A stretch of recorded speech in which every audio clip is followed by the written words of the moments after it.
Je m'appelle Marie et moi, je peux vous dire que moi, j'ai vécu l'isolement beaucoup et je peux en parler un petit peu.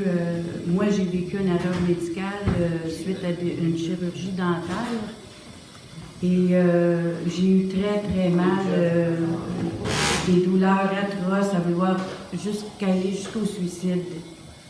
Et ça m'a porté à l'isolement et avec le système de santé, on ne croyait pas qu'est-ce que j'avais à cause que ça paraissait pas sur les radiographies et tout ça. Fait que moi, j'ai vécu beaucoup ça. J'avais pas d'aide de la famille, j'avais pas d'aide d'amis. J'ai perdu tous les gens autour de moi parce que j'étais tellement en douleur, j'avais tellement maigri, tout ça, que les gens ont tendance à s'éloigner et ont peur de ça. Et moi, c'est une période de ma vie qui a été très, très difficile.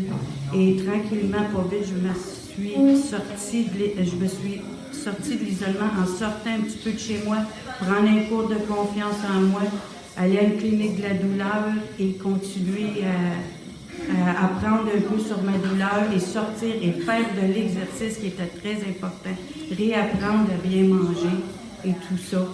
Et commencer tranquillement à faire du bénévolat dans les hôpitaux. Parce que là, je voyais des gens en souffrance et qui peut comprendre autant que quelqu'un qui a passé par là, qui est moi. Je suis devenue une personne avec beaucoup plus de compassion à cause de cette douleur-là. Malheureusement, ça a pris beaucoup. Pour ça, j'ai une spiritualité aujourd'hui aussi que je n'avais pas à cause de ça, que j'étais tellement dans le noir que ça m'a amené à prier. Et la prière m'a beaucoup aidée aussi, parce que moi j'ai vécu de l'itinérance il y a plusieurs années et je connais ça aussi. L'isolement et la solitude et qu'est-ce que la société pense de nous et nous rejette beaucoup. Fait que c'est ça que j'ai à dire sur l'isolement.